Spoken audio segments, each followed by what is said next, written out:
chapitre 6, Juge chapitre 6. On va faire une lecture générale et puis on va aller étape par étape. Juge chapitre 6 à partir du verset 1er.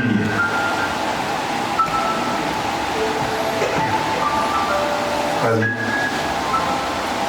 Juge chapitre 6 verset 1. Voilà. Les enfants d'Israël firent ce qui déplaît à l'Éternel. Dis avec moi les enfants d'Israël. Dis le peuple de Dieu. Dis le peuple de Dieu. Dis le peuple de Dieu. Et l'Éternel les livra entre les mains de Madian. Dis avec moi l'Éternel les livra. Continue. Pendant 7 ans. La main de Madian fut puissante contre Israël. Pour échapper à Madian, les enfants d'Israël se retirèrent dans les ravins des montagnes, dans les cavernes et sur les rochers fortifiés. Quand Israël avait semé, Madian montait avec Amalek et les fils de l'Orient et ils marchaient contre lui. Vous voyez qu'au départ, on parle de Madian. Ça va? Et au fur et à mesure, quand il y a sémence et qu'il y a récolte, on ne parle plus de Madian seul. On parle de Madian, on parle d'Amalek, et puis on parle de fils de l'Orient. Ils viennent pourquoi? Continue. Ils campaient en face de lui, détruisaient la production du pays. Dis avec moi, leur mission, c'est de détruire les productions du pays. Et ils ont fait ça pendant combien de temps? Pendant combien de temps? Pendant 7 ans, ils avaient pour mission de détruire toutes les productions. Pas la sémence, mais la production. Ça va? Allons-y. Jusque vers Gaza et ne laissait en Israël ni vivre, ni brebis, ni bœufs, ni ânes. Car ils montaient avec leurs troupeaux et leurs tentes. Ils arrivaient comme une multitude de sauterelles. Ils étaient innombrables. Eux et leurs chameaux. Et ils venaient dans le pays pour le ravager. Yes. Israël fut très malheureux. Israël fut très malheureux. Dis avec moi, Israël fut très malheureux. À cause de Madian. À cause de Madian. Et les enfants d'Israël criaient à l'Éternel. Merci. On pourrait lire jusqu'au verset 10, mais on peut s'arrêter là, parce que je sais que je n'aurai pas le temps de parler de tout cela. Seigneur notre Dieu et notre Père, ce matin, nous voulons parler de ta part. Comme l'instrument entre les mains de ton serviteur Moïse, je veux être un instrument entre tes mains. Je prie que mes paroles ne soient pas des paroles de condamnation, mais que ce soit des paroles de grâce, pour fortifier, pour ouvrir les yeux de quelqu'un, ouvrir la conscience et l'intelligence de quelqu'un à comprendre certaines réalités spirituelles. Et si tu fais cela, Père, je te donnerai toute la gloire. Au nom de Jésus-Christ. Amen. Amen. Que Dieu nous bénisse. Bien-aimé, je voulais te dire que on doit se lever. Si je veux donner un thème, lève-toi contre les associations sataniques. Lève-toi contre les regroupements sataniques. Amen. Alléluia. Amen. Tu peux être chrétien, tu peux venir à l'église, tu peux avoir pour ami le pasteur, tu peux avoir pour ami un diacre, mais il y a certaines choses que si tu ne fais pas attention, ça peut te conduire à des pleurs. Alléluia. Le Dieu que nous servons, il est esprit. Et le fait qu'il soit esprit, nous devons comprendre qu'on ne peut pas le servir dans la chair Et on le sert en cherchant à comprendre ce que sa parole dit, ce que sa parole enseigne. Et au travers de cette parole, quelles sont les révélations qui sont rattachées à ma vie? Quels sont les événements, lorsque je lis, les exemples qui sont dans la Bible? Qu'est-ce que je dois en tirer comme profit pour que moi-même, j'organise ma vie de sorte que ce qu'il a dit, lorsqu'il a créé l'homme et la femme depuis la Genèse, que ces paroles-là puissent influencer ma vie. Alléluia. Amen. Tu peux être chrétien reconnu et responsable, mais il y a des attitudes. Si tu les adoptes, tu risques par ta vie, tu risques par ta façon de faire, tu risques d'être ridicule devant les hommes, devant toi-même et puis devant Dieu. Amen. Amen. Tu peux être en alliance avec Dieu, mais si ce principe de base, comme j'ai l'habitude de dire, les principes que Dieu a établis, on ne peut pas les changer. On est obligé de se conformer à ces principes. Quel que soit le niveau d'étude que tu auras fait, quand tu ne te conformes pas aux principes que Dieu a établis, quel que soit ce que tu vas faire, tu ne seras pas en alliance avec lui. Alléluia. Tu brises l'alliance toutefois que tu commets un acte que Dieu a dit de ne pas commettre. Quand tu le fais, il y a des conséquences. Gloire à Dieu. Amen. Et ici, on nous parle. C'est à la période des juges. Après Josué, vient la période des juges. Et ça, vous savez que Josué lui-même, il n'a pas eu quelqu'un à former, il n'a pas formé quelqu'un. Donc après son décès, il y a eu un chaos sur le plan spirituel en Israël. Et donc, les juges que Moïse a établis dans le désert, chaque tribu regardait le juge. Il meurt, d'autres juges sont nommés. Et puis, donc, il y avait un désordre spirituel dans la vie du peuple. Et retenez bien que ce peuple-là, c'est le peuple qui était en alliance avec Dieu. Mais la Bible écrit ce passage-là que Israël, Dieu les a livrés à Madian. Pourquoi? Il les a livrés à Madian parce que ce peuple s'est détourné de lui. Donc la protection, la main de Dieu n'était plus sur eux. Cela veut dire quoi? Tu es un enfant de Dieu. Mais lorsque tu pêches, la main de Dieu quitte sur toi. Et souvent même, il te livre.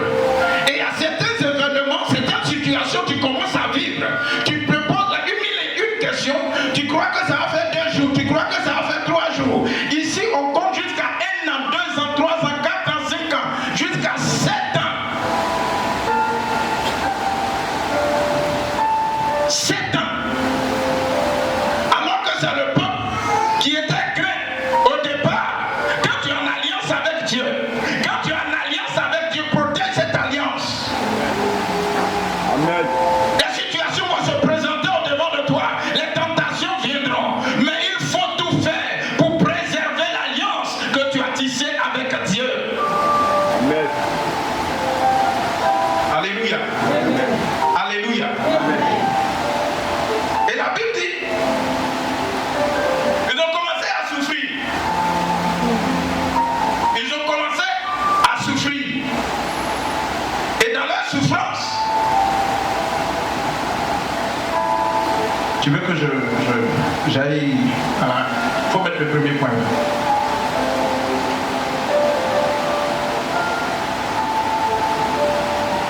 Tu peux être en alliance avec Dieu et puis souffrir. Ça va? Est-ce qu'Israël n'était pas en alliance avec lui? Souvent même Dieu même il est là, il dit mais pourquoi ce peuple-là même je les ai choisis? Après lui-même, il se console. Et puis il leur dit, revenez à moi. Revenez à moi. Et puis vous allez voir. C'est la même chose. Amen. Il y a beaucoup de situations qui sont autour de nous. Mais Dieu a toujours un moyen pour te dire, reviens. Je ne sais pas à quel niveau d'égarement tu es. Mais ce matin, Dieu te dit, reviens. Alléluia. Reviens. Mais pour revenir, il faut crier à lui. On ne vient pas comme ça facilement. Il faut que tu passes par un moment de souffrance. Mais je t'annonce que ce mois-ci, Dieu va prendre le temps de traiter tout. De traiter tout. De traiter tout. Voilà pourquoi le thème c'est lève-toi et combat toute association satanique. Amen. Amen. Amen. Amen. Ils sont en train de souffrir et la Bible dit qu'ils ont commencé à crier à l'Éternel. Et dans lequel était le contenu de leur souffrance. C'est ça qui me préoccupe. Ils souffraient de quoi? On ne nous parle pas de leur état de santé, mais on parle de leur vie en général. On dit quoi? Quand Israël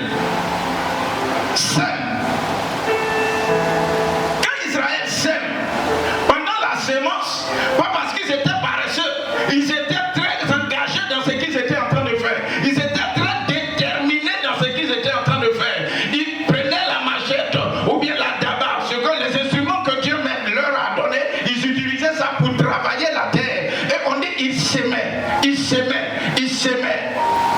Mais il y avait un peuple madian.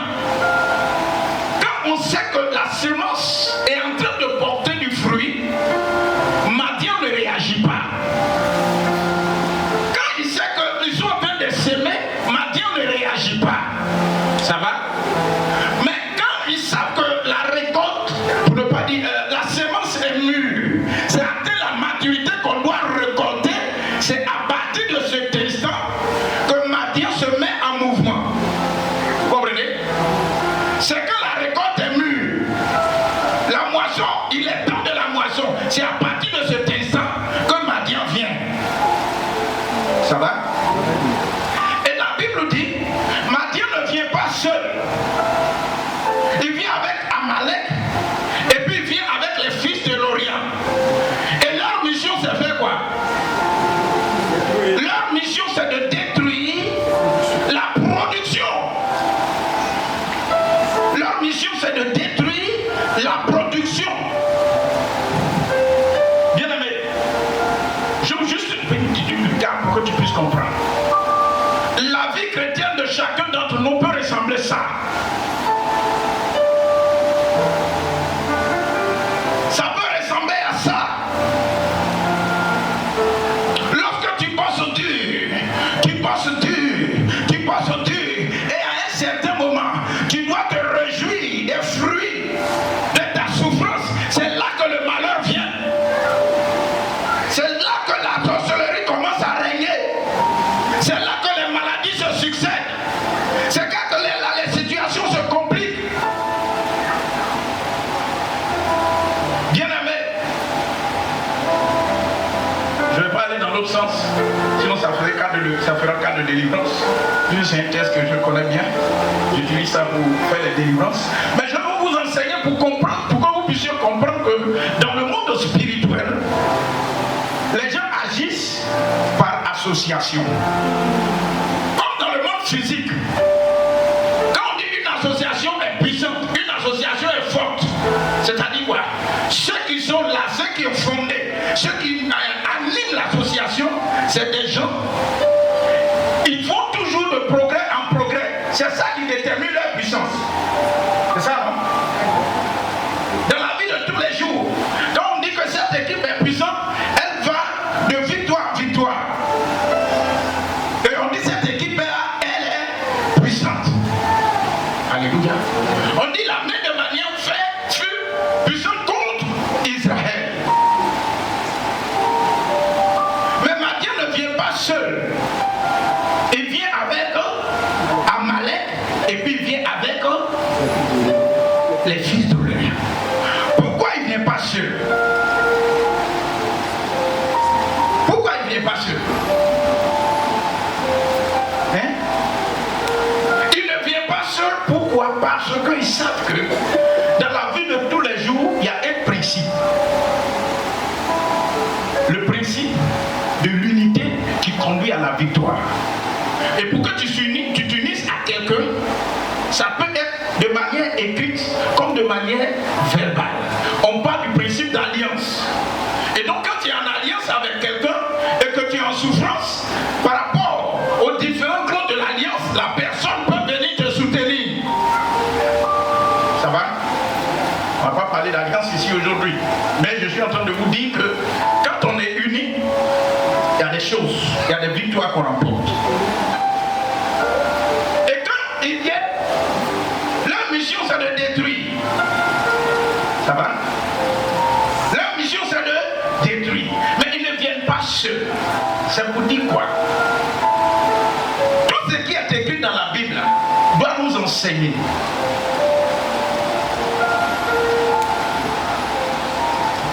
Toi aussi, si tu viens à l'église pour que tu puisses croître, pour que tu puisses grandir, il faut que tu te lis, il faut que tu sois ami à quelqu'un qui a de la connaissance pour pouvoir t'aider et tu seras grand, tu seras fort et tu seras puissant. Malheureusement, ce que nous constatons, c'est que quand les gens viennent à l'église, ils ne cherchent pas à s'unir à la bonne personne pour conquérir des territoires dans le spirituel. Vous me suivez? Quand les gens viennent à l'église, quand ils deviennent chrétiens, leur ancien comportement, ils le développent dans l'église. Au point que la bénédiction qui est rattachée à la communauté, ils passent à côté. Et je vous assure, comme quelqu'un l'a l'habitude de le dire, quand tu viens à l'église et que tu ne sais pas à qui t'attacher et que tu t'attaches à la mauvaise personne, tu es donc frustré. Tu es toujours frustré parce que tu accuses Dieu de ce que Dieu ne fait pas pour toi aussi. Alors que tu n'as pas fait une bonne alliance. Tu n'as pas pris le bon contact. Tu t'es pas accroché à la bonne personne. Ça peut aller? Amen. Ça peut aller? Amen. Bien aimé,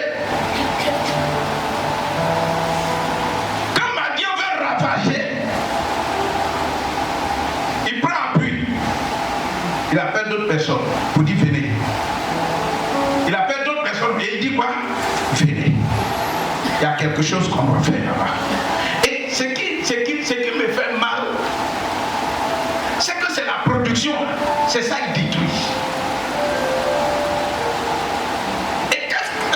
L'attitude, le fait qu'ils viennent détruire chaque année, ils détruisent chaque année, même mouton, ils ne laissent pas ça. Même âne, ils ne laissent pas ça. Ils prennent tout. Et la Bible dit que les gens, ceux-mêmes qui sont ses enfants, ils sont obligés de se cacher. Ils sont obligés de se cacher. Pourquoi? Parce qu'ils ne sont plus sous la couverture de Dieu, donc ils sont devenus vulnérables. Je prie que le Saint-Esprit te rende fort ce matin au nom de Jésus. Que le Saint-Esprit te rende fort ce matin au nom de Jésus. Que le nom de Jésus que tu prononces te rende fort au nom de Jésus. Dis Amen bien. Regarde, la vie spirituelle est une vie de principe. C'est une vie de principe. C'est une vie de principe. Quand tu respectes ce que Dieu dit, tu as sa protection. Quand tu es en alliance avec ce Dieu, tu as sa protection. Mais si tu quittes sa présence et que tu fais toi-même ta volonté, il y a des choses que Dieu t'a réservées mais tu ne vas pas avoir. On t'appelle chrétien, c'est vrai. On t'appelle enfant de Dieu, c'est vrai. Mais ce qui est un enfant de Dieu là, tu n'obtiens pas ça. Au contraire, tu souffres. Amen. Tu souffres. Est-ce qu'il a écrit là? Il a écrit quoi?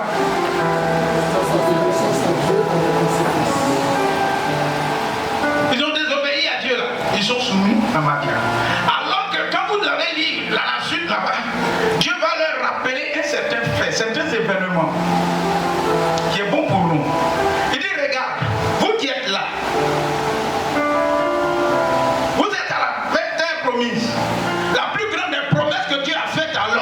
C'est Canaan, n'est-ce pas? Vous êtes à Canaan, mais voici vous êtes en train de souffrir. Mais sachez une chose, c'est que vos parents là, ils étaient esclaves en Égypte. Mais je les ai fait sortir là-bas. Vous avez traversé la mer Rouge, vous avez traversé le désert, vous êtes à Canaan. Mais vous êtes à Canaan, mais vous souffrez. Pourquoi? Parce que vous m'avez désobéi. Et la conséquence, c'est que maintenant d'autres peuples, d'autres esprits, d'autres puissances, parce que la vie chrétienne n'est pas physique seulement. La partie physique est infime comme ça. La vie chrétienne est plus spirituelle. La vie chrétienne est plus spirituelle. Donc si tu veux bien la vivre, il faut chercher à comprendre comment fonctionne le spirituel. Si tu ne sais pas comment fonctionne le spirituel, tu vas vivre une vie chrétienne figurative. On va te dire tu es chrétien, on va te dire tu es chrétienne, mais ce qui est à l'intérieur de la chrétienté là, tu ne vas pas bénéficier ça. La grâce qui est dedans là, tu ne vas pas bénéficier. La faveur qui est dedans, tu ne vas pas bénéficier. Là, tu ne vas pas bénéficier. Et tu seras un homme frustré. Une femme frustrée. Alléluia. Sommes-moi le troisième point. J'ai déjà parlé de ça. Voilà. Quand je fais la comparaison et l'analyse spirituelle que je fais, c'est que les démons agissent en association. Voilà pourquoi Jésus a dit un jour, même quand tu cherches un démon et tu le chasses là, quand il va venir, il va prendre combien? Plus? Ça va? Ça veut dire quoi? Dans le monde spirituel, dans le fonctionnement, quand tu es seul, on te chasse facilement. Mais lorsque tu te fais accompagner par le Saint-Esprit dans une bataille, tu te fais accompagner par des hommes de prière dans une bataille, tu te fais accompagner par des hommes de Dieu dans une bataille, quelle que soit la dimension du combat, parce que le Saint-Esprit est avec vous, parce que Jésus, le nom de Jésus est prononcé, vous avez la victoire au nom de Jésus. Vous avez la victoire au nom de Jésus. Malheureusement, le chrétien ne sait pas qu'il y a des batailles. On ne s'y engage pas seul. On a besoin de l'appui de Dieu. On a besoin de l'appui des frères. On a besoin de l'appui d'une sœur. Mais pas n'importe quelle sœur, pas n'importe quel frère. Souvent, tu arrives dans l'église et puis tu t'attaches à quelqu'un qui est au niveau CP1. Et si tu ne fais pas attention, ils vont te renvoyer. Parce que ton ami est au CP1. Au lieu de chercher à avoir pour amis ceux qui sont au CE1, ceux qui sont au CM2. Là, tu cherches amis, ceux qui sont au...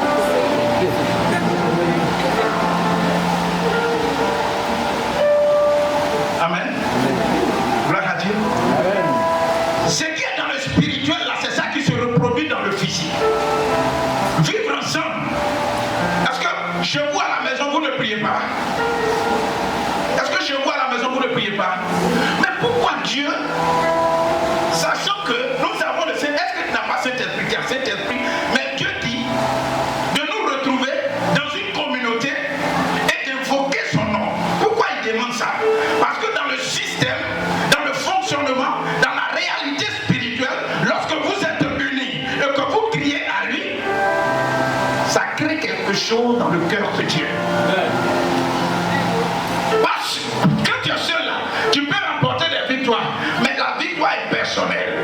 Mais lorsque vous êtes en groupe, la victoire est collective. Mais vous devez de temps en temps aiguiser votre âme lorsque vous venez en groupe et que nous sommes là comme ce matin. Certainement il y aura des points de prière, certainement il y aura des choses que moi-même je ne maîtrise pas, mais je me laisse conduire par Dieu. Toi aussi je t'emmène, je t'encourage à te laisser conduire par Dieu, parce que lorsque Dieu va se mettre en mouvement, tout ce qu'il va te demander de faire, tu le feras, et quand tu le feras parce qu'il est avec toi, tu obtiendras une victoire. Bien aimé, il n'y a pas qu'un seul esprit qui nous attaque. Souvent quand on fait des délivrances ici, tu leur demandes, vous êtes combien? Ils disent, On est beaucoup. C'est ça, non? Vous êtes combien? On est beaucoup. Ça fait combien de temps que tu es là? Avant même sa naissance. C'est ça, non? Avant même sa naissance. Ça, Dieu était en train de préparer à choisir un puissant monsieur pour gérer la suite. Mais pour que Dieu puisse choisir, il y a ce qu'on appelle la repentance. Pour que Dieu te choisisse, pour être un instrument efficace dans sa maison et dans son royaume, il faut que tu te lies à la repentance. Il y a des actions que nous posons qui nous éloignent de Dieu. Il y a des actions que nous posons qui nous coûtent une partie de notre vie. Il y a des choses certainement, quand Dieu rappelle la souffrance depuis l'Égypte, Dieu rappelle la souffrance face à la mer rouge, Dieu rappelle la souffrance dans le désert. Cela veut dire quoi? Cela veut dire que... Ça va? Je peux me promener un peu? Cela veut dire quoi? Cela veut dire que chaque fois, tu dois te rappeler de comment tu étais sans Jésus et ce que tu es avec Jésus. Regarde le témoignage de la maman ce matin. Elle dit: j'étais rejeté. C'est comme si on disait que à la piscine de Bethesda, il y a un an, Jésus lui pose la question, il dit: je n'ai personne. Mais comment tu as fait pour arriver là-bas? Est-ce qu'il était nu? Il n'était pas nu. Il n'était pas nu. Mais il dit: je n'ai personne. Quand elle dit comme ça, d'une part, elle peut avoir raison. D'une autre part, dans sa famille, il n'y a pas quelqu'un. Il n'y a aucun. Elle dit quoi? Elle dormait chez sa grand-mère ou bien chez sa tante. Donc, elle a pris ses courage. Elle s'est donné assez de force pour dire: bon, écoutez, moi, je vais construire ma maison. Si tu te renseignes bien, dans leur famille, il y a combien de personnes qui ont construit une maison? Et donc, il y a des interdits que spirituellement, tant que tu ne maîtrises pas ça, tu vas poser des actions qui vont te coûter cher. Si dans la famille, il est dit que quelqu'un ne doit pas être grand, et lorsque tu viens dans la présence de Dieu, sur la base de l'obéissance à la parole de Dieu pour un temps, Dieu commence à t'élever. Dis-toi que les esprits de ta famille peuvent se regrouper contre toi.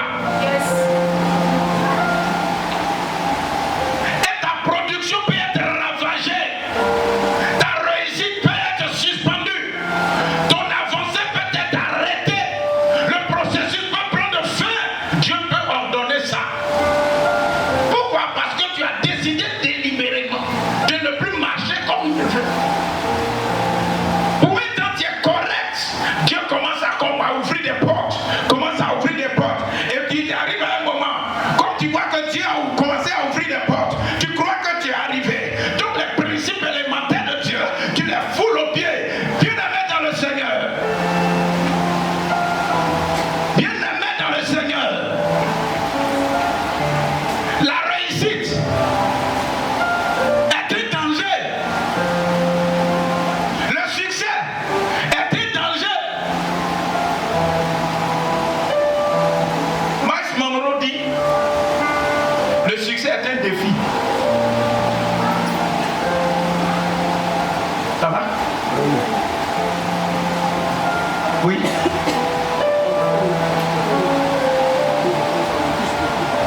Ce qu'il dit là, ça te touche beaucoup. Tu as été victime de ça. Quand tu avais un peu là. Aïe, aïe, aïe, aïe, aïe, aïe, aïe. Donne-lui le micro. Il dit, il veut parler. Parlez-lui le micro, il va parler un peu. Dis à ton frère, quand tu es en alliance avec Dieu, il ne faut pas rompre l'alliance. Dis-lui ça. Et généralement, quand ils sont dans le désert, même quand la rébellion vient, Moïse parle et puis. C'est-à-dire quoi? Dieu dit: je t'ai créé, je te bénis. Ça, c'est une des premières paroles que Dieu a libérées quand il a créé l'homme. Je te bénis je te multiplie. C'est ça, non? Je te rends fécond. Je te donne la puissance de pouvoir assujettir. Et il a commencé à dire toutes ces paroles. Et donc, nous, en tant qu'enfants de Dieu, ce qui est dit à la Genèse, c'est à nous. J'ai pas entendu amen. C'est à nous. C'est à nous que Dieu a parlé. Je te bénis là. C'est à nous. C'est à toi que Dieu a dit ça. Je te bénis là. Donc la volonté de Dieu, la vision de Dieu, c'est de nous pouvoir être bénis. Ça va? Dans le plan de Dieu, dans le principe de Dieu, c'est de nous pouvoir être bénis. Et de nous multiplier. Dominer. De régner. Dis avec moi, règne. Dieu nous demande de régner. Mais en réalité, quand il dit qu'il faut régner, vous devez comprendre que nous sommes dans un monde spirituel où quand Dieu te dit tu dois régner, il y a quelqu'un qui entend et il dit non, il ne doit pas régner. Il y a un esprit qui est esprit. Le diable aussi est esprit. Ça va? Donc quand Dieu met sa main sur toi, dis-toi que le diable te contrôle, il te suit comme ça. Il va voir ce que tu vas faire et puis la main de Dieu va quitter sur toi. Il te regarde, il te regarde, il te regarde. Et ce sont nos actions qui font que la main de Dieu quitte et puis le diable rentre. Et quand le diable prend le contrôle, au départ, tu vas te croire encore plus fort alors que tu n'es pas fort. Tu vas te croire encore plus puissant alors que tu n'es plus puissant parce que spirituellement tu ne pèses plus rien. Et comme le combat est purement spirituel et que tu ne pèses plus rien, à partir de cet instant tu commences à échouer dans tout ce que tu fais. Comme la Bible dit, ils n'attendent pas le temps de la souffrance, mais c'est le temps où tu es en train de moissonner avec cri de joie. Il a dit quoi?